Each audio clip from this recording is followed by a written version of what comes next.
Bienvenidos a Filosofía en tiempos de no filosofía, un espacio de reflexión profunda sobre el pensamiento filosófico. En la actualidad, un programa dirigido por Filosofía Tierra.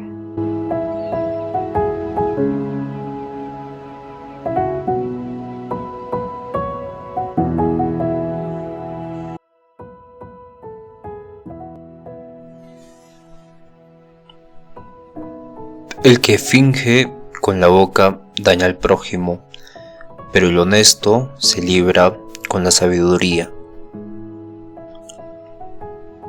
Bienvenidos al episodio 269.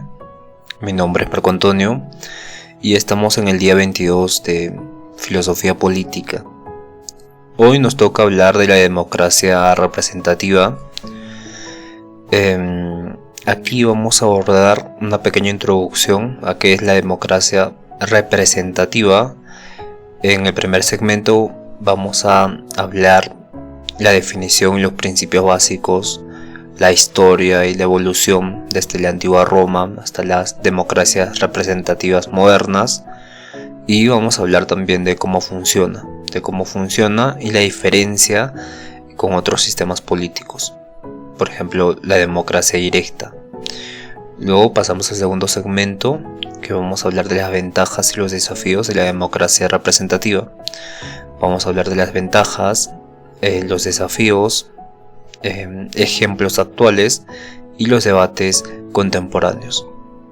Entonces, bienvenidos. Y el versículo del día de hoy es muy importante entenderlo, reflexionar un poco sobre ello, y empecemos. Bien, la democracia representativa es un sistema político y es el más común del mundo actual, donde los ciudadanos eligen a sus representantes para tomar decisiones en su nombre, y este modelo busca combinar la participación ciudadana con la efectividad en la gobernanza, ¿no? Y así se enfrentan desafíos como la representación justa, la rendición de cuentas, la participación política. Y hoy vamos a explorar un poco qué es la democracia representativa, ¿no? Este sistema político es donde los ciudadanos no toman participación directa frente a las decisiones de la política, ¿no? Más bien es la forma predominante de una democracia donde los representantes de una región se ponen a gobernar en nombre de todos, ¿no? Y tiene principios básicos como el sufragio universal, también la elección periódica y libre, la representación política, la separación de poderes, la rendición de cuentas, entre otros aspectos, ¿no? Y, bueno, el sufragio universal son las elecciones libres, ¿no? Donde todos los ciudadanos tienen este derecho de votar, de elegir a su representante, ¿no? Sin discriminación de raza, género, religión, clase social, en teoría, pero en la práctica influye mucho el hecho de que tengamos prejuicios, ¿no? Prejuicios inconscientes que no hemos trabajado y que lo reflejamos por A o por B motivos en una elección. Esto evidentemente es un problema social que no se ha tratado y aún no se trata a profundidad, pero sí podemos entender que eso es algo que no se debería hacer, ¿no? Está como registrado que esto no se debería hacer, está como ley que esto no debería ser, ¿no? Sin discriminación de género, religión, clase social, la raza, etcétera, etcétera, etcétera. El segundo principio básico es la elección periódica y libre, ¿no? Los representantes son elegidos mediante procesos electorales regulares y que sean competitivos y que sean transparentes también. Luego está la representación política, donde estos representantes asumen una responsabilidad de tomar decisiones públicas y formular políticas que reflejen la voluntad y el interés de sus electores. Luego tenemos la separación de poderes como otro principio básico que en una democracia representativa es importante, porque el poder está dividido para evitar abusos, específicamente del poder ejecutivo o del legislativo. Claro, en este sistema se busca siempre equilibrar la participación ciudadana con la eficacia en la toma de decisiones, ¿no? Y especialmente en sociedades muy grandes donde la democracia directa resulta impracticable. Sin embargo, la democracia directa con la tecnología aparece más viable, ¿no? Entonces vamos a abordar ahora a la historia, ¿no? La historia y la evolución de la democracia representativa. Entonces, aunque la idea de que el pueblo tiene que participar en el gobierno tiene estas raíces antiguas romanas incluso, hoy en la actualidad tenemos democracias modernas donde se busca un tipo de sufragio universal para la protección de los derechos humanos, la división de poderes y adaptándose a sociedades mucho más complejas y globalizadas también. En este sentido, en la antigua Roma, hablamos antes de Cristo incluso, de 509 hace al 270, incluso a inicios de nuestra era, existía un sistema mixto, ¿no? Un sistema mixto donde ciertos ciudadanos elegían representantes para el Senado y otras instituciones. No era una democracia representativa que tenga esa noción de que todos tienen que participar en la política, sino que, aunque limitado a una élite, este modelo sienta las bases para la representación política. Entonces, en la Edad Media y en las asambleas de la Europa antigua, algunas instituciones como los parlamentos o las cortes en España reunían nobles y representantes de la ciudad para asesorar a los monarcas, a los reyes, ¿no? Y marcaban un antecedente a lo que conocemos como representación política. Luego viene la Ilustración, hablamos de 1700 a 1800. Entonces llega en el siglo XVIII la Ilustración, que promueve ideas de igualdad, derecho natural, soberanía popular, y se dan las revoluciones, ¿no? La Revolución Francesa y la Revolución Americana, que consolidan la democracia representativa en forma legítima para la formación de un gobierno que está basado en la elección y unas reglas escritas, ¿no? Una constitución. Luego, en el siglo XIX, surge el avance del sufragio y se consolidan los estados-nación, ¿no? Entonces la democracia representativa se extiende por todo el mundo, y aunque inicialmente era limitada solo a hombres con propiedades, movimientos sociales y luchas por derechos amplían progresivamente la participación en Estados Unidos con los afrodescendientes y luego con las mujeres.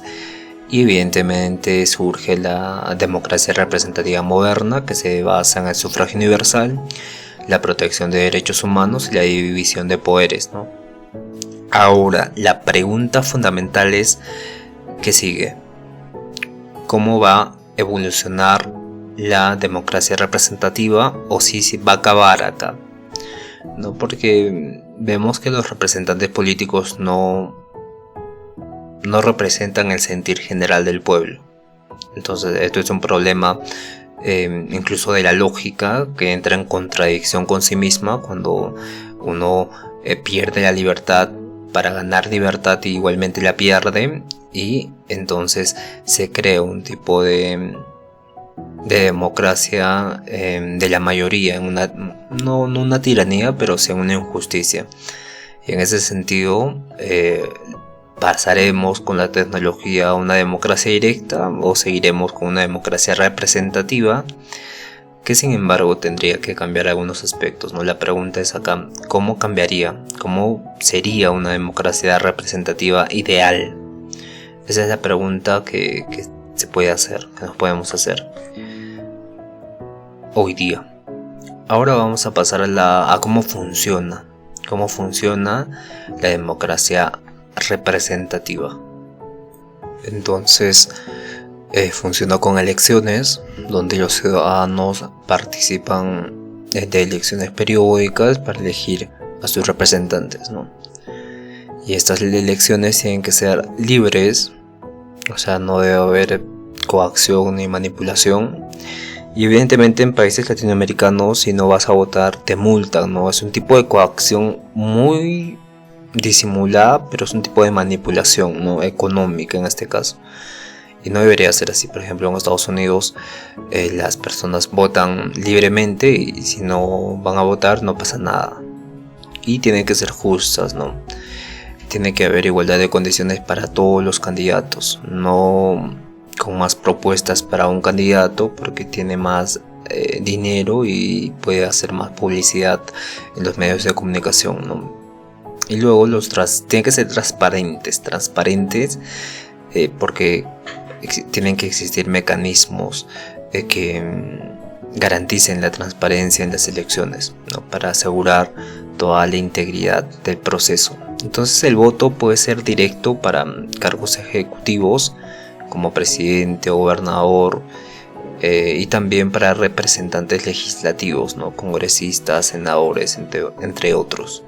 Luego está la función de los representantes, que estos son electos y actúan como la voz de los ciudadanos en las instituciones públicas, ¿no? Y su función debe ser, y es promover, discutir y aprobar leyes que benefician a la ciudadanía, y muchas veces esto no lo hacen, ¿no? Hay algo muy importante y la verdad es que esta tiranía surge en la antigua Grecia, ¿no? Por ejemplo, los antiguos sofistas enseñaban a los ricos a que el bienestar personal individual pasara disfrazado del bien colectivo. Yo tenía una empresa de barcos y decía, ¿no?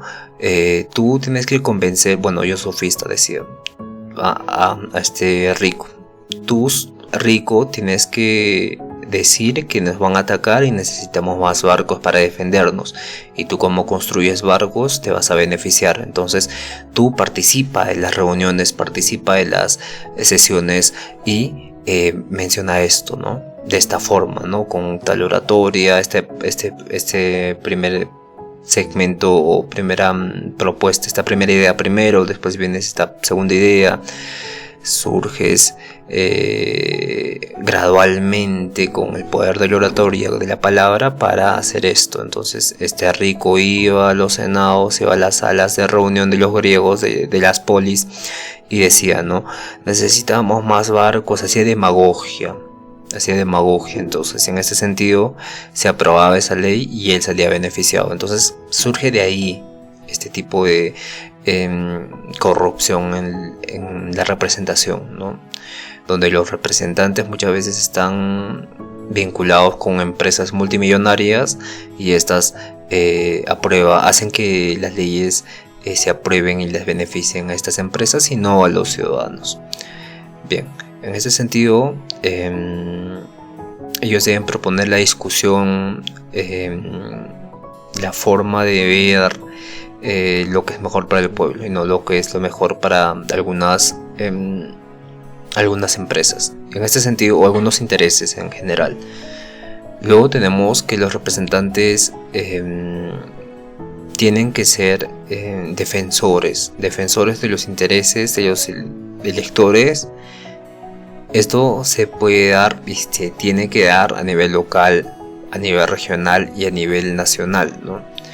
En países muy grandes, con mucha diversidad y mucha diferencia, esto se hace casi, no imposible, pero se hace difícil, es un reto. Y también estos representantes tienen que supervisar al gobierno y también supervisar las políticas que se implementan. Luego tenemos que hablar sobre el Congreso y los parlamentos, ¿no? Estas son instituciones donde se reúnen los representantes y pueden tener 2 o más cámaras, o sea, pueden ser unicamerales o bicamerales, donde generalmente en la cámara baja representa a la población según distritos electorales, o en muchos países se les denomina el Consejo Municipal. O luego tenemos la Cámara Alta, ya que representan a estados mucho más grandes, regiones, grupos territoriales, y estos ya buscan el equilibrio, ¿no? Y luego tenemos como cámara principal al que gobierna todo un país, ¿no? Al Congreso o Senado.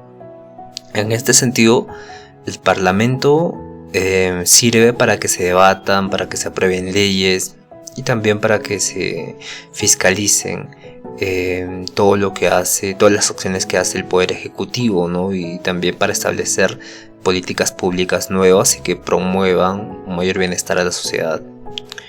Luego tenemos que hablar de los gobiernos, donde el gobierno está formado por quienes ejecutan estas políticas públicas y administran el Estado, ¿no?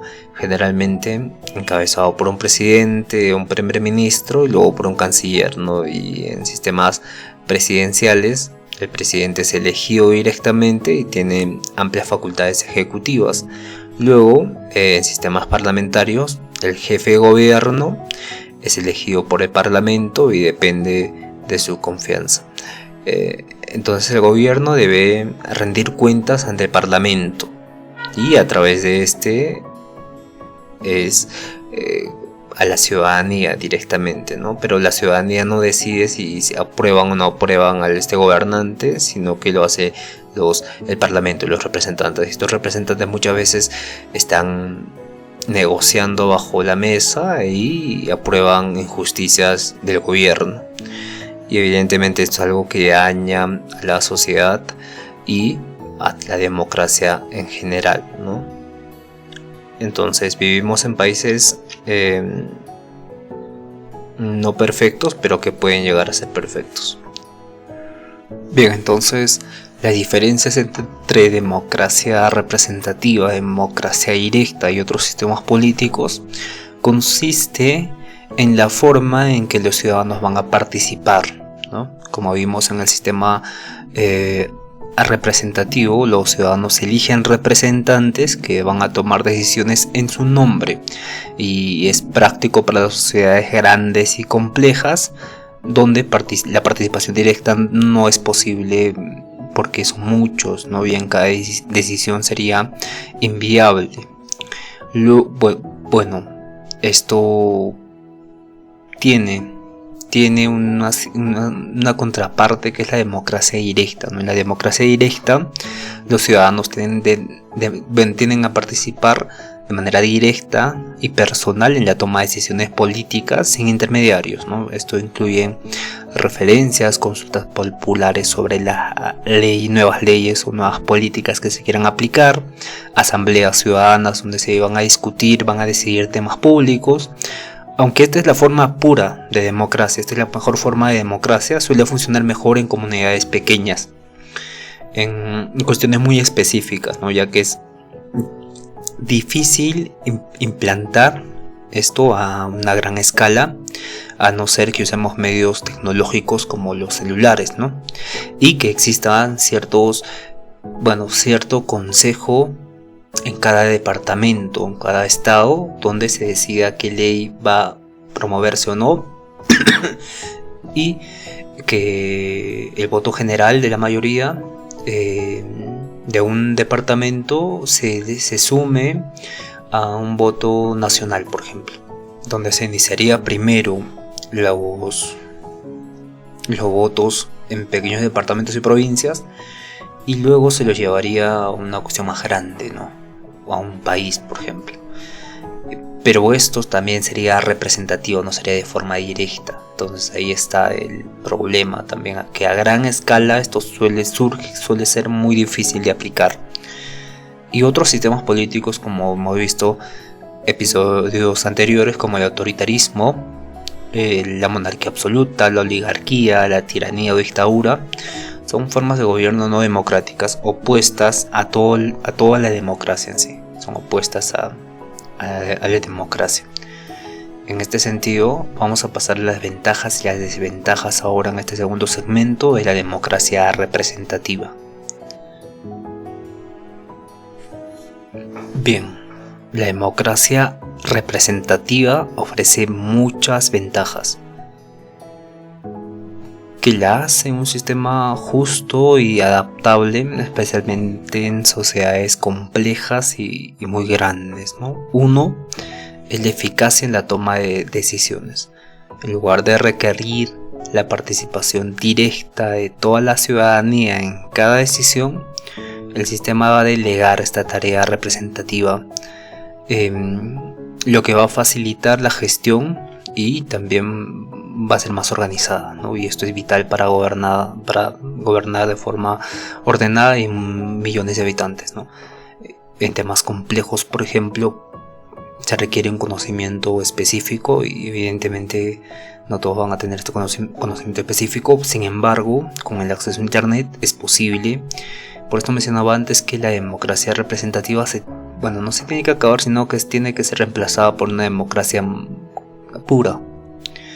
Luego tenemos como otro beneficio la estabilidad institucional, ¿no? Al establecer las reglas claras para las elecciones y para el funcionamiento de los representantes,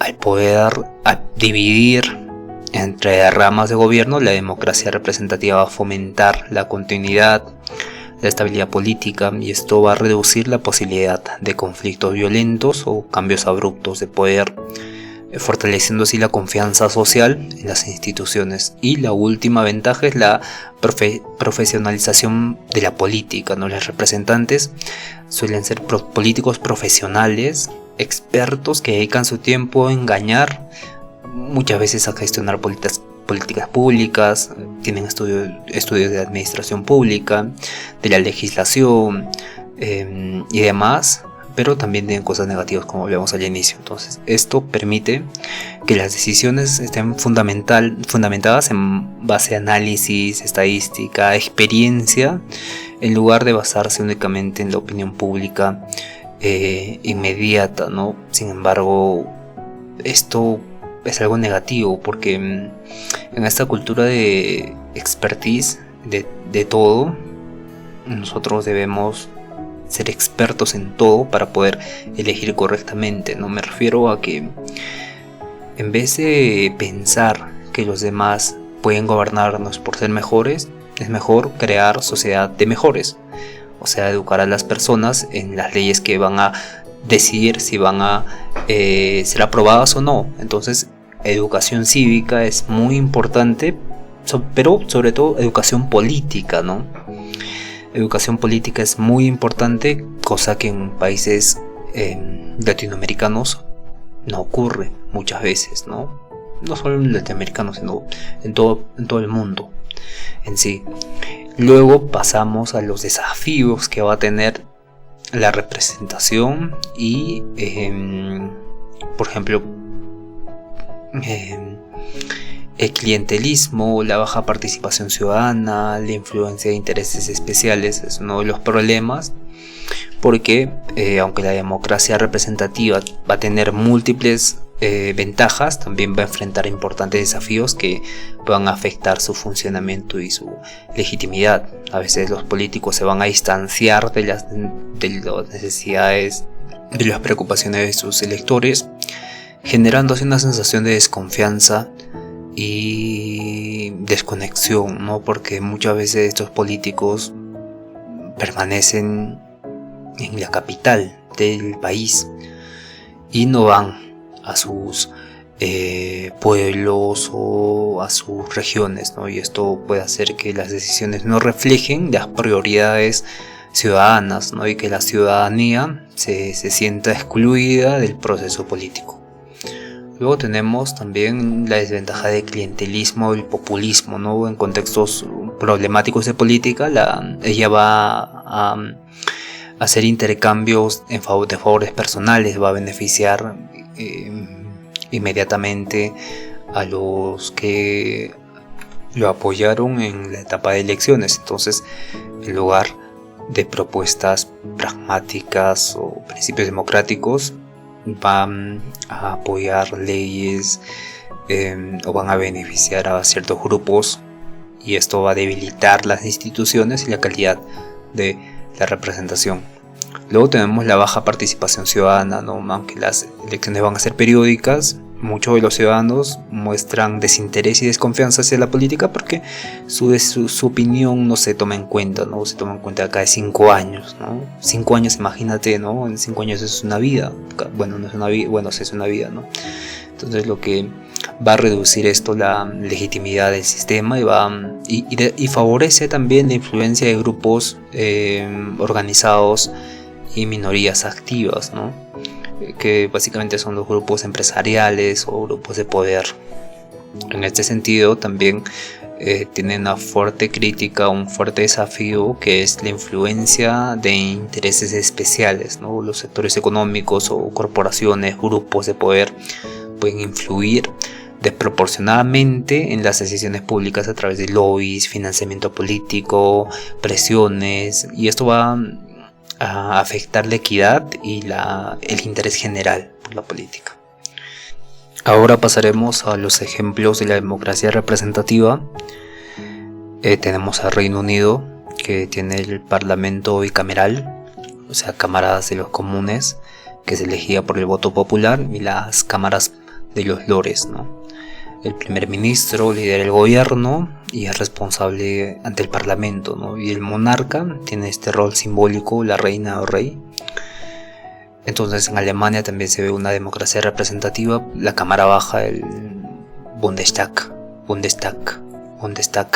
que es elegido por los ciudadanos, y el canciller como jefe de gobierno es elegido por el Bundestag, que es un sistema federal con distribución de poderes, ¿no? Luego tenemos en Canadá, similar al Reino Unido, un parlamento y un primer ministro, ¿no? Y una monarquía constitucional con un gobernador general como representante del monarca. Por eso hemos mencionado antes que el poder ejecutivo sería rey, el poder legislativo serían los burgueses o los nobles, y el poder judicial sería el pueblo en sí mismo, ¿no? Que va a decir si es lo correcto o es lo incorrecto. En este sentido, en los estados modernos, el monarca, este poder ejecutivo, funciona simbólicamente, ¿no? En muchos países este poder ejecutivo funciona de forma equilibrada entre sacar leyes, promover leyes y también administrar el estado promedio de los ministerios. Sin embargo, no puede ir en contra del poder legislativo, ¿no? Aunque muchas veces en países del sur de América se ha pasado este golpe de estado por medio del presidente, que ha acabado siempre mal, ¿no? Porque el parlamento, el congreso, queramos o no, representa al pueblo, ¿no? Aunque el pueblo no se sienta representado por este congreso, es un sinónimo de parlamento que va a estar en contraposición al rey, ¿no? Al rey, que en la tradición se vio que era absoluto, monárquico y también autoritario. En este sentido, el parlamento funciona como una contraposición y el sistema judicial funciona como un equilibrador de ambas fuerzas. Bien, luego tenemos que el sistema presidencial. En Estados Unidos hay un tipo de separación de poderes y el presidente es elegido cada 4 años de forma directa, ¿no? Con votación directa. Y el Congreso también es la Cámara de Representantes, que sirve por una votación, es puesto por una votación directa. En Brasil tenemos que un Congreso bicameral, un presidente elegido directamente para un mandato de 4 años con la posibilidad de reelección, y tenemos el Poder Ejecutivo, que es independiente al Legislativo, ¿no? Y en muchos países también esto ocurre. En este sentido, el presidente es elegido directamente por los ciudadanos y es el jefe de Estado y de gobierno, con amplias facultades separadas de las del legislativo. En este sentido, México tiene también este Congreso bicameral, Cámara de Diputados y Senadores, un presidente elegido por voto directo por un mandato de 6 años y un sistema presidencialista con separación de poderes, ¿no? Estos sistemas muestran variantes en cómo se organiza el poder y se ejerce la representación, ¿no? Pero ambos buscan garantizar la participación ciudadana de los ciudadanos y la estabilidad institucional. Los debates contemporáneos de esta democracia representativa son importantes porque desafían la noción de claridad, de inclusión, de transparencia y de efectividad que va a tener esta democracia representativa, ¿no? En otros sentidos tenemos que darnos cuenta que ampliar la participación ciudadana va a ser uno de los fuertes debates sobre las democracias representativas, porque se propone una plataforma digital de los países donde estos pueden votar y hacer consultas en línea y pueden participar fácilmente de forma directa y frecuente, y esto va a eliminar la democracia representativa, ¿no? Esas innovaciones tecnológicas que surgen. Luego tenemos la educación cívica, donde el problema de la profesionalización de la política va a dejar de ser relevante y la educación la van a tener todos los ciudadanos, y de acuerdo a eso van a vivir de forma mucho más adecuada. Luego tenemos los mecanismos de democracia participativa, como los referendos, los plebiscitos y las asambleas ciudadanas, ¿no? Que van a complementar toda la representación que podamos los ciudadanos darles a los representantes. Tenemos también la mejor representabilidad, donde las reformas electorales para garantizar una representación más proporcional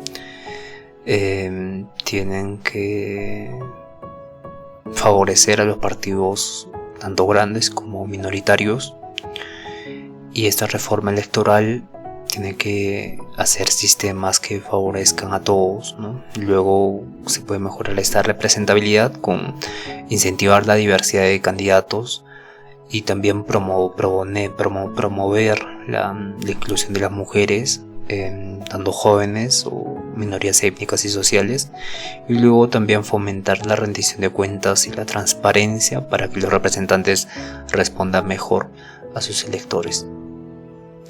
La tercera forma de debate que podemos encontrar en la democracia representativa son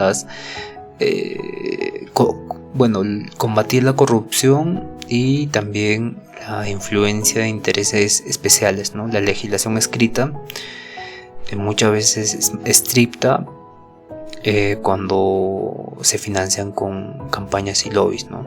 O sea, se firman acuerdos antes de ingresar al poder y esos acuerdos se tienen que cumplir como si fueran leyes escritas. Entonces también podemos ver que las instituciones independientes que van a fiscalizar y sancionar estas prácticas corruptas no se aplican, no logran ser efectivas, ¿no?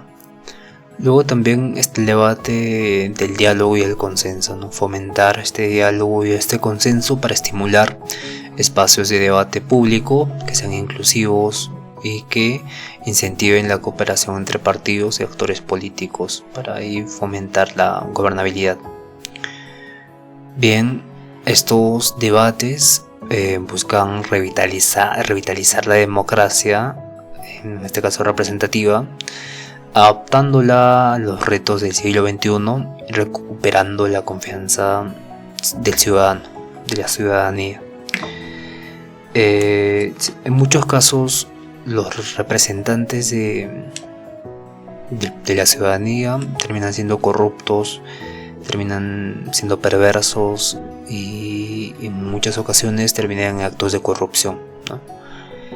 En ese caso podemos decir que el sistema representativo ha fracasado y necesitamos algo que modifique la democracia hacia una democracia mucho más honesta, mucho más sincera y mucho más directa, ¿no? Tal vez pasaremos a una democracia directa, pero al día de mañana vamos a hablar de la democracia participativa y vamos a dar cómo influye la democracia participativa en los estados, qué es la democracia participativa, el contexto histórico, los principios clave de la democracia participativa, entre otros temas.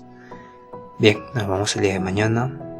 Cuídense todos y saben que pueden usar la IA de forma gratuita.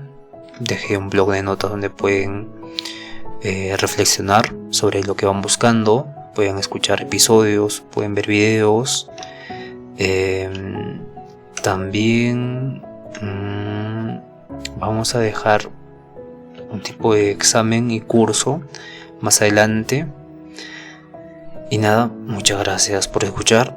Estos días se hacen más pesados cada día, pero vamos a estar bien. Así que nos vemos el día de mañana. Cuídense todos y conózcanse a sí mismos.